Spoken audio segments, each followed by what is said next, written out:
S'agissant des taxis-motos, le président de la République a instruit l'application stricte de mesures suivantes: port obligatoire du casque par les conducteurs et les passagers, identification rigoureuse par les services compétents pour garantir leur traçabilité et leur conformité aux normes en vigueur, limitation de leur champ de circulation par l'interdiction formelle d'accès au centre-ville, leur activité devant être cantonnée aux zones périphériques.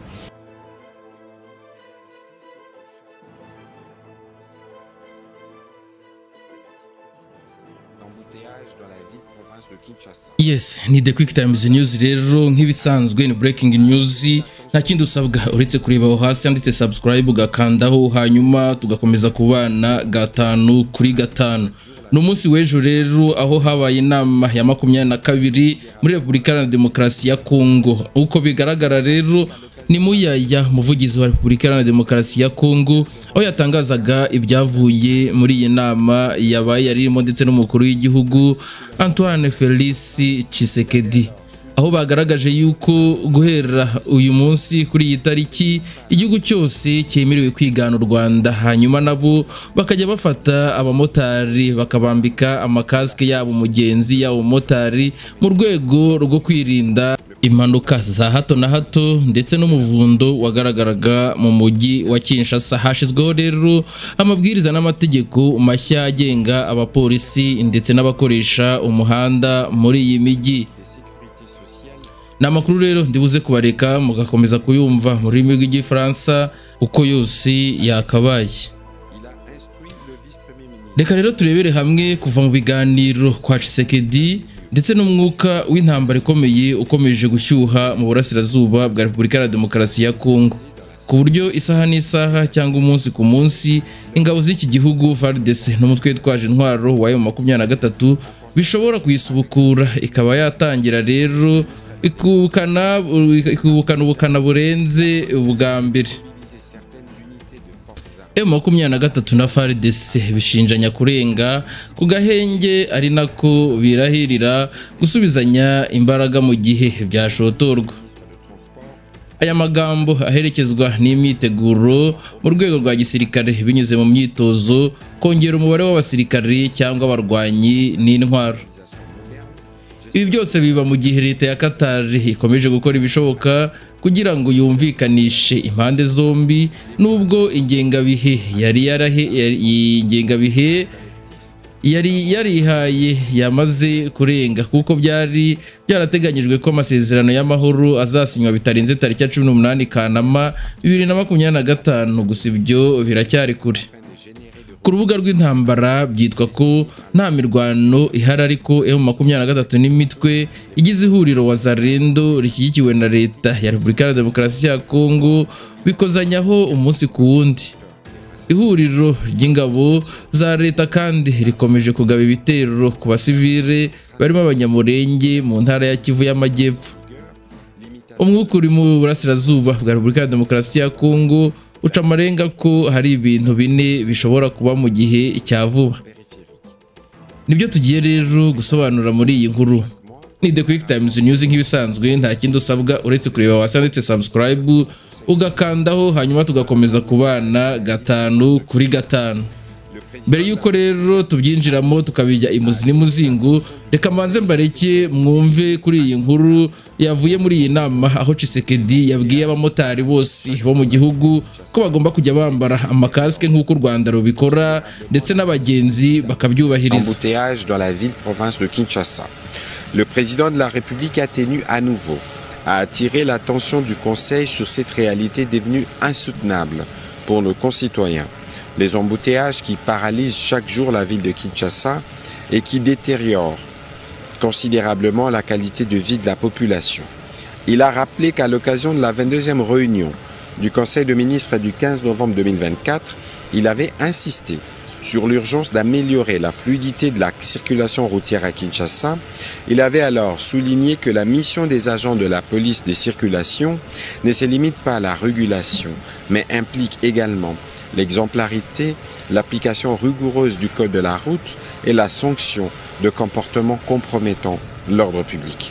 Le président de la République est convaincu que la mobilité constitue le poumon vital d'une capitale moderne, elle doit cesser d'être une source d'humiliation et des pertes de temps pour devenir un vecteur des dynamismes économiques, des sécurités sociales, des sérénités sociales et des dignités nationales. À cet effet, il a instruit le vice-premier ministre, ministre de l'Intérieur, de dresser un état des lieux précis sur la formation, l'équipement et les effectifs des agents de police spécialisés dans la circulation et d'assurer sans délai leur renforcement tant sur le plan qualitatif que quantitatif. En concertation avec le vice-premier ministre, le ministre de la Défense nationale, il sera examiné la possibilité de mobiliser certaines unités de forces armées en appui à la police afin d'imposer discipline et rigueur, notamment aux grands carrefours et sur les axes stratégiques. Le vice-premier ministre, ministre de Transport, a été quant à lui chargé de présenter un plan opérationnel assorti des mesures concrètes pour fluidifier la circulation, la mise en place d'une signalisation moderne, gestion intelligente des carrefours et déploiement de solutions technologiques adaptées. Le gouverneur de la ville de Kinshasa devra de son côté accélérer la réforme du transport urbain collectif, notamment par la régulation stricte de l'activité des taxis et bus, l'interdiction des stationnements anarchiques, ainsi que la création des parkings modernes en partenariat avec des investisseurs privés afin de générer des ressources durables destinées à l'entretien urbain. S'agissant des taxis-motos, le président de la République a instruit l'application stricte de mesures suivantes: port obligatoire du casque par les conducteurs et les passagers, identification rigoureuse par les services compétents pour garantir leur traçabilité et leur conformité aux normes en vigueur, limitation de leur champ de circulation par l'interdiction formelle d'accès au centre-ville, leur activité devra être cantonnée aux zones périphériques. En outre, il a instruit pour que chaque mois, un rapport circonstancié de l'évolution de la situation puisse être fait. Nyuma rero y'imbwirwaruhame Muyaya yakoraga, reka turebere hamwe uku kwikura mu biganiro kwa Antoine Félix Tshisekedi.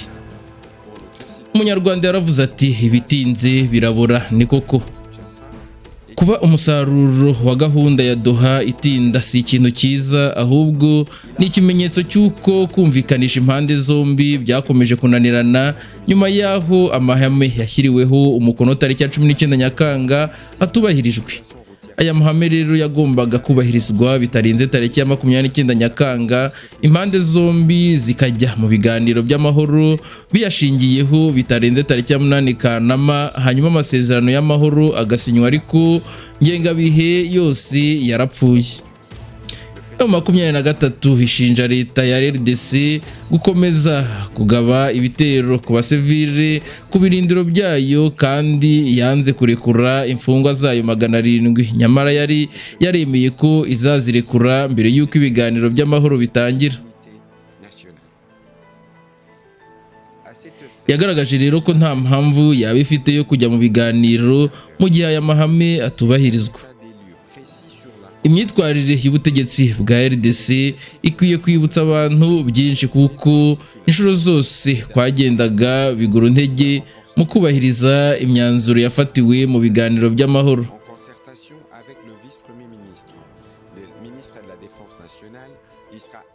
Bwabaga bugana mu kubivamo burundu.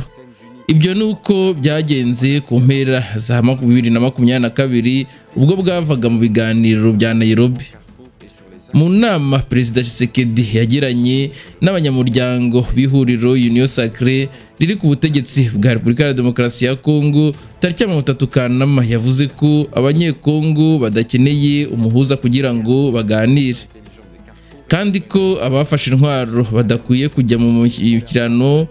Byari bisobanuye ko hari ikindi agamije muri gahunda ya Doha. Mu magambo yiwe rero yagize ati abanyekongo ntibakeneye umuhuza kugira ngo baganire, ntibagomba gufata intwaro kugira ngo bahangane mbere yo kujya mu biganiro. Abanyekongo bagaragaje ko bagendera kuri demokarasi, baganira ku bwa demokarasi n'iyubahirizwa ry'amategeko mu gihugu cyabo. umuvugizi wa M23 Lawrence Kanyuka ubwo yari muri Afurika y'Epfo tariki ya 4 Nzeri yagaragaje ko Tshisekedi ashaka intambara gusa. Ati yavugaga ko yafunze amarembo y'ibiganiro byose ashaka intambara. Ibi nibyo yahoze avuga kuva mu ntangiriro. Reka rero turebere hamwe nimba M23 yafata indi migi ikomeye. Kugeza muri Kamena 2025 M23 yagenzuraga ubutaka bwo mu burasirazuba bwa Repubulika ya Demokarasi ya Kongo bufite ubuso bwa kilometero kare 34 harimo ibice by'ingenzi nk'umujyi wa Goma mu ntara ya Kivu y'Amajyaruguru n'umujyi wa Bukavu mu ntara ya Kivu y'Amajyepfo. Bigaragara ko rero mu gihe ingabo za Repubulika ya Demokarasi ya Kongo iz'u Burundi FDLR Wazalendo n'abacancuro byagaba ibitero ku birindiro bya M23 intambara yakaza umurego.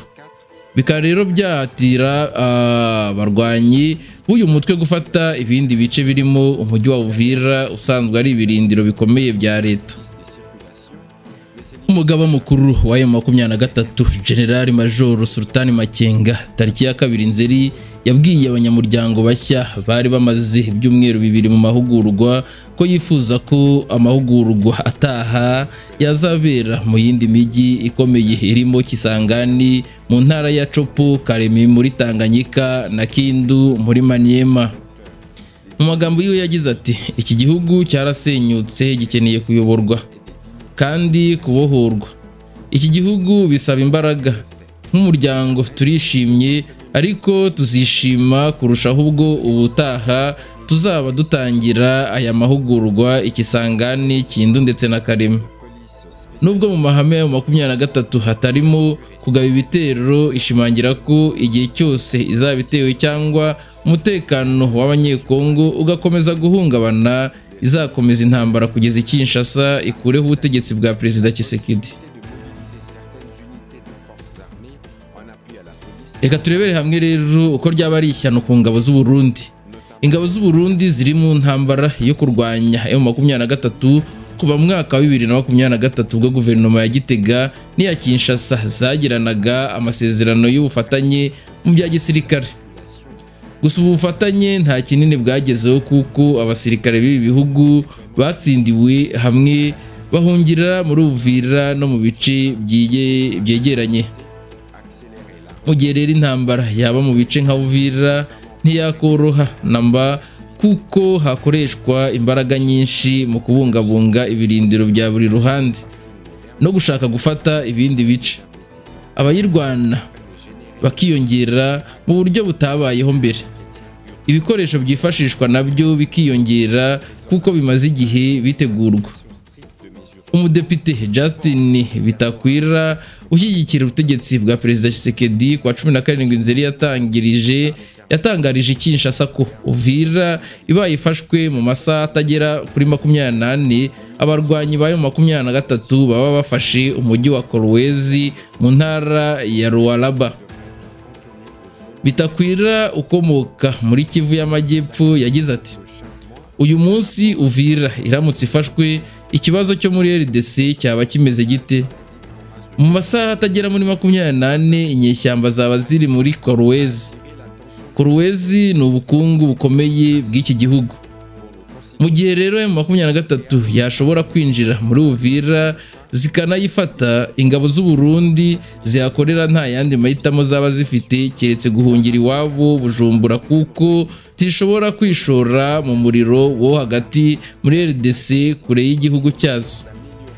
Si ubwa mbere rero ingabo z'u Burundi zaba zihunze kuko muri Mutarama nabwo zakuwe mu bice byose zagenzuraga muri teritwari ya Masisi zimanuka muri Minova naho zihava abarwanyi bayo 23 batarahagera zigiye Bukavu nabyo birangira zigeze muri Uvira.